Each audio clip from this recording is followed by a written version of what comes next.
બનાસકાંઠાના ધાનેરામાં ભાજપના પ્રદેશ પ્રમુખ જગદીશ વિશ્વકર્માએ સભા ગજવી થાવર ખાતે સ્ટેજ પરથી નામ લીધા વિના ગેનીબેન પર પ્રહાર કર્યા। તેમણે કહ્યું કે તમારા સાંસદે ક્યારેય વિધાનસભામાં પ્રજાની વાત કરી નથી।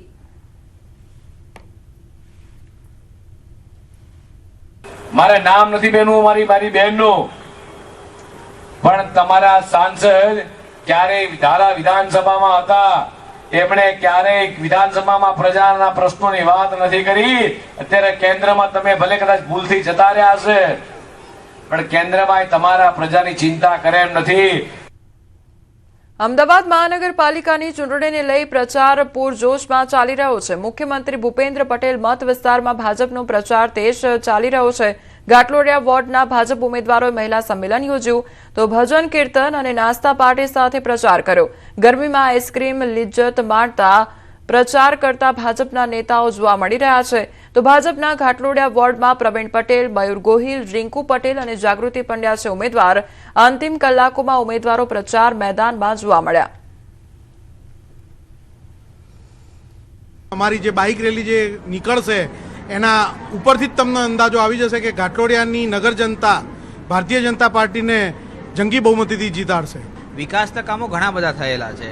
અમે માત્ર પ્રજા સુધી વિકાસના કામો આગળ હજુ વધુ સારી રીતે કેવી રીતે કરી શકીએ, જે કામો તો થઈ જ ગયા છે, પણ એને થોડું વધુ ગતિ કેવી રીતે આપી શકીએ એ બધા પ્રશ્નો લઈ અને પ્રજાની વચ્ચે જઈએ છીએ અને એમના જે પણ કે નાના મોટા પ્રશ્નો હશે એનું ત્વરિત નિરાકરણ કેવી રીતે આવે એ દિશામાં અમે આગળ કામ કરીશું। મહિલાઓને એ ખાતરી આપી રહ્યા છે કે મહિલા સશક્તિકરણ, મહિલા સશક્ત નારી, સશક્ત ભારત મહિલા જ આગળ વધારી શકે અને મહિલાઓ જો ધારે એ બધું જ કરી શકે। તો અમે બધી મહિલાઓ આજે મહિલા સંમેલન અમે યોજ્યું હતું અને આટલી મોટી સંખ્યામાં તમે જોઈ રહ્યા છો કે ઘણી બધી મહિલાઓ અહીંયા ઉપસ્થિત છે। આટલી બધી ગરમી હોવા છતાં પણ આટલી બધી મહિલાઓનો જે અમને સાથ મળ્યો છે, હા 100% જીતી જઈશું। કેટલો વિશ્વાસ છે આ સંમેલન પછી? પૂરેપૂરો વિશ્વાસ છે। સ્થાનિક સ્વરાજ્યની ચૂંટણીના પ્રચાર પડઘમ શાંત થાય તેના 24 કલાક પૂર્વે રાજ્યના નાયબ મુખ્યમંત્રી હર્ષ સંઘવીએ રાજકોટમાં ચૂંટણી પ્રચાર કર્યો હતો। ત્રિકોણબાગથી મેગા રોડ શો યોજ્યો હતો। રોડ શો વચ્ચે ભૂપેન્દ્ર રોડ સ્થિત આવેલા બાલાજી હનુમાન મંદિર ખાતે તેમણે દર્શન પણ કર્યા હતા। આ તકે બાલાજી હનુમાન મંદિરના સંતો દ્વારા તેમનું સ્વાગત પણ કરવામાં આવ્યું હતું। સ્થાનિક સ્વરાજની ચૂંટણીને લઈ સુરતમાં જાહેર સભા યોજાઈ। કતારગામ ખાતે સીએમ ભૂપેન્દ્ર પટેલે ભવ્ય રોડ શો કર્યા બાદ સભાને સંબોધન કર્યું। સિંગણપુર 4 રસ્તા નજીક સભા યોજી હતી। મોટી સંખ્યામાં લોકો ઉપસ્થિત રહ્યા હતા। મુખ્યમંત્રીએ લોકોને 100% મતદાન કરવા અપીલ કરી તેમજ ભાજપના ઉમેદવારોને જંગી બહુમતીથી જીતાડવા આહવાન કર્યું।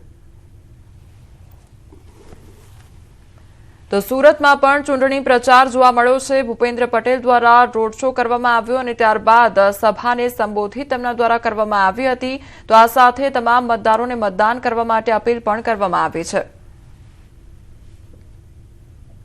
ભારતીય જનતા પાર્ટીના દરેક ઉમેદવાર એવી બહુમતીથી જીતે કે બીજી વખત કોઈને એમ થાય કે હવે અહીંયા આગળ કંઈ કરવું નથી, છોડો।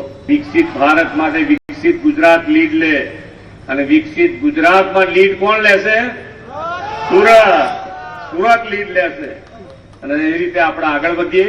આવો આપણે સૌ સાથે મળીને આગળ વધી અને આ 26મી તારીખે 100% મતદાન સાથે ભારતીય જનતા પાર્ટી